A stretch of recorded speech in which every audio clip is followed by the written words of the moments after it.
धांधली अब न चलेगी। बाबा जय गुरुदेव जी ने सत्संग में कहा कि अब आपको एक कहानी सुनाऊं। एक राजा के राज्य में बड़ा संकट आया। अकाल पड़ गया। प्रजा को हर प्रकार का कष्ट होने लगा। अन्न की कमी, पानी की कमी, सामानों की कमी, रिश्वत, मारकाट का बाजार गर्म हो गया। स्थिति राजा के कंट्रोल के बाहर हो गई। वह भागा, एक पहाड़ी पर रहने वाले महात्मा के पास गया और हाथ जोड़कर बोला, महाराज, मेरे राज्य में बहुत बड़ा संकट आ गया है। आप दया करके कोई उपाय बताइए जिससे इसका निवारण हो सके। महात्मा जी ने कहा, बच्चा, अब तो रोग असाध्य हो गया है। तुम्हें पहले आना चाहिए था। राजा ने पुनः प्रार्थना किया तो महात्मा जी बोले कि धर्म पुस्तकों में लिखा है कि राज्य में कोई संकट आए तो जाप कराना चाहिए, उससे संकट कम हो जाता है। राजा राज्य में वापस लौट आया और मंत्रियों को जाप कराने का आदेश दिया। मंत्रियों ने एक पंडित को बुलाकर एक स्थान पर बैठा दिया और कहा कि पंडित जी, आप जाप कीजिए ताकि प्रजा का कष्ट दूर हो जाए। पंडित जी सोचने लगे कि राजा की आज्ञा को मानना जरूरी है, नहीं तो मरवा देगा। सोचने लगे कि किस नाम का जाप करूं, किस नाम का न करूं, क्या जाप करूं, क्या न करूं, क्या जाप करूं, क्या न करूं। धीरे धीरे पंडित जी यही जाप करने लगे।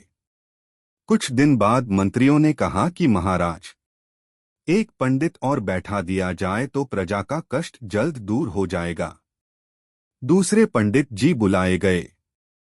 उन्होंने पहले को देखा कि यह क्या कर रहा है। उनकी समझ में कुछ न आया तो कहने लगे, जो ये करें सो मैं करूं, जो ये करें सो मैं करूं। उनका भी यही जाप होने लगा।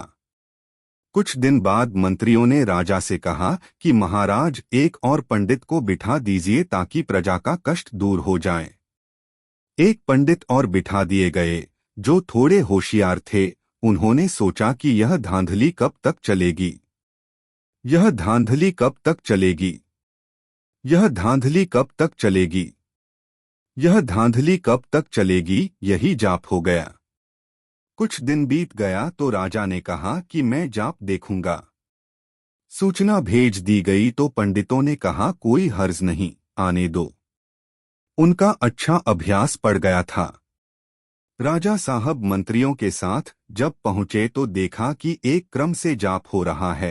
क्या जाप करूं, क्या न करूं, जो ये करें सो मैं करूं, यह धांधली कब तक चलेगी। राजा ने जब सुना तो उसने कहा कि कमबख्तों, यह धांधली अब तक चली और अब न चलेगी। बाबा जी ने आगे कहा कि आप इशारे में ही सब कुछ समझ लें। ये एक बोतल पिए तो मैं 4 बोतल पीऊं, ये 1000 ले तो मैं 10,000 लूं। तो इन 25 वर्षों में लोगों का प्रेम चला गया, आदर चला गया, सम्मान चला गया। भाई भाई लड़ गए, बाप बेटे लड़ गए, समाजें लड़ गईं। आंदोलन, हड़ताल, तोड़फोड़ से अशांति पैदा हो गई। बाजार में चीजों के न मिलने से इज्जत बचाना मुश्किल हो गया।